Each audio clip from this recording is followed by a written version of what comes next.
Nisa Kurotayun dengan NIM 220810201064. Saya dari Universitas Jember. Di sini saya akan menjelaskan mengenai materi, teori dan konsep-konsep dari capital structure atau biasa disebut dengan struktur model perusahaan. Untuk memenuhi tugas UTS manajemen keuangan. Oke, kalau gitu langsung aja masuk ke materi inti. Pembahasan kita itu ada 3 subtopik, submateri. Yang pertama yaitu mengenai apa sih pengertian dari struktur model. Struktur model itu apa sih? Yang kedua yaitu adalah teori-teori tentang struktur model. Lalu yang ketiga adalah faktor-faktor apa aja yang mempengaruhi suatu struktur model itu. Jadi yang pertama yaitu mengenai struktur model. Struktur modal ini adalah perbandingan atau perimbangan dari modal asing dan juga modal sendiri. Nah, modal asing itu apa aja isinya? Isinya itu ada hutang jangka panjang dan juga hutang jangka pendek. Nah, kalau pada modal sendiri itu ada laba ditahan dan juga penyertaan kepemilikan perusahaan. Nah, bisa dikatakan struktur modal ini adalah sebuah kombinasi dari hutang dan juga ekuitas dalam struktur keuangan jangka panjang perusahaan. Untuk mengukur struktur modal tersebut, maka dapat digunakan beberapa teori-teori. Nah, di sini kita ada 5 teori. Yang pertama yaitu pendekatan tradisional. Pendekatan tradisional ini ada seorang ahli yang berpendapat akan adanya struktur modal yang optimal. Jadi, struktur modal mempunyai pengaruh terhadap nilai perusahaan, di mana struktur modalnya itu dapat berubah-ubah agar didapat struktur modal yang optimal. Lalu yang kedua yaitu adanya pendapat dari Modigliani dan Miller. Mereka berpendapat bahwasanya struktur modal itu tidak mempengaruhi sebuah perusahaan. Jadi, dalam hal ini telah dimasukkan faktor pajak, sehingga nilai perusahaan dengan hutang lebih tinggi dibandingkan dengan nilai perusahaan tanpa hutang. Kenaikan tersebut itu dipengaruhi oleh adanya penghematan pajak. Teori yang ketiga ini yaitu tentang trade-off dalam struktur modal, di mana sebuah perusahaan itu tidak dapat menggunakan hutang dalam sebanyak-banyaknya karena ada hal yang penting yaitu semakin tingginya hutang juga akan menyebabkan semakin tingginya kemungkinan perusahaan itu mengalami kebangkrutan. Nah, biaya kebangkrutan itu bisa cukup signifikan. Nah, biaya kebangkrutan tersebut itu didasari oleh 2 hal, yaitu ada biaya langsung dan juga biaya tidak langsung. Nah, pada biaya langsung ini adalah sebuah biaya yang dikeluarkan untuk membayar biaya administrasi atau biaya lainnya yang sejenisnya. Lalu yang kedua yaitu biaya tidak langsung. Biaya ini yang terjadi karena dalam kondisi kebangkrutan perusahaan lain atau pihak lain tidak mau berhubungan dengan perusahaan dengan cara normal. Karena kan udah tahu nih perusahaannya bangkrut, pasti banyak sekali perusahaan-perusahaan yang menghindari untuk berhubungan secara langsung atau secara normal pada perusahaan yang bangkrut ini.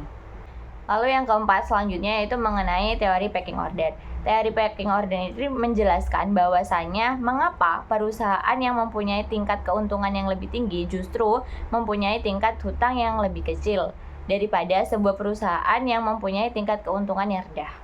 Lalu yang terakhir atau yang kelima itu ada teori asimetri informasi dan signaling. Di mana teori ini mengatakan bahwasanya pihak-pihak yang berkaitan dengan perusahaan tidak mempunyai informasi yang sama mengenai prospek dan risiko perusahaan. Jadi pasti di dalam teori ini itu ada pihak-pihak yang lebih tahu mengenai isi dalam perusahaan daripada pihak-pihak lainnya. Teori ini itu terdiri dari 2 teori, yaitu teori yang pertama yaitu teori dari Myers dan Maslow.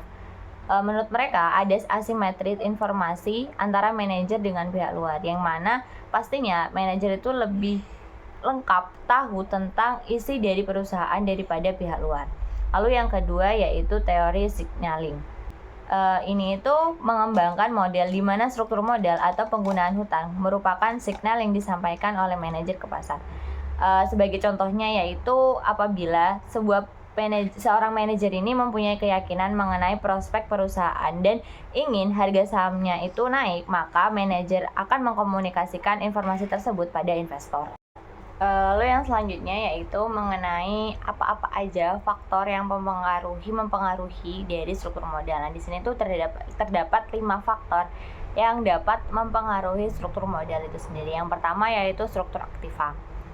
Kebanyakan perusahaan industri itu yang sebagian besar modalnya itu tertanam dalam aktiva tetap. akan mengutamakan pemenuhan modalnya itu dari modal yang permanen atau modal sendiri. Sedangkan hutang bersifat lengkap. Perusahaan yang semakin besar aktivanya terdiri dari aktiva lancar akan cenderung mengutamakan pemenuhan kebutuhan dengan dana hutang. Hal ini menunjukkan adanya pengaruh struktur aktiva terhadap struktur modal perusahaan. Lalu yang kedua ini ada growth opportunity. Growth opportunity ini itu kesempatan perusahaan untuk melakukan investasi pada hal-hal yang menguntungkan. Teori agensi menggambarkan hubungan yang negatif antara growth opportunity dan leverage. Perusahaan dengan tingkat leverage tinggi cenderung akan melewatkan kesempatan berinvestasi pada investasi yang menguntungkan bagi sebuah perusahaan itu. Lalu yang ketiga yaitu ukuran perusahaan atau firm size. Perusahaan besar cenderung akan melakukan diversifikasi usaha lebih banyak daripada perusahaan kecil. Oleh karena itu, kemungkinan kegagalan dalam menjalankan usahanya atau terjadi kebangkrutan pada usaha tersebut itu lebih kecil daripada perusahaan yang melakukan diversifikasinya kecil. Ukuran perusahaan itu juga sering dijadikan indikator bagi kemungkinan terjadinya kebangkrutan bagi suatu perusahaan, di mana perusahaan dalam ukuran yang lebih besar dipandang lebih mampu dalam menghadapi krisis dalam menjalani usahanya. Jadi ketika tiba-tiba ada krisis yang tidak terprediksi oleh sebuah perusahaan yang lebih besar ini dipandang lebih mampu dan lebih siap menghadapi krisis tersebut daripada perusahaan-perusahaan yang lebih kecil atau di bawahnya. Lalu selanjutnya yaitu yang keempat yaitu profitabilitas. Profitabilitas dari pecking order mengatakan bahwa perusahaan lebih menyukai internal funding. Perusahaan dengan profitabilitas yang tinggi tentu memiliki dana internal yang lebih banyak daripada perusahaan dengan profitabilitas yang rendah. Menurut Dirham dan Huston pada tahun 2001, perusahaan dengan tingkat pengembalian yang tinggi, investasi menggunakan utang yang relatif kecil, tingkat pengembalian yang tinggi memungkinkan untuk membiayai sebagian besar kebutuhan pendanaan dengan dana yang dihasilkan secara internal. Hal ini menunjukkan bahwa profitabilitas itu sangat berpengaruh pada struktur modal sebuah perusahaan. Semakin tinggi keuntungan yang diperoleh, berarti semakin rendah hutang yang dimiliki oleh sebuah perusahaan. Yang kelima yaitu mengenai resiko bisnis. Pastinya risiko bisnis ini akan mempersulit perusahaan dalam melaksanakan pendanaan eksternal, sehingga secara teori itu akan berpengaruh negatif pada leverage perusahaan. Itu tadi adalah rangkaian penyampaian saya mengenai materi, teori-teori, dan konsep struktur modal sebuah perusahaan. Terima kasih telah menonton. See you, dadah. Semoga bermanfaat.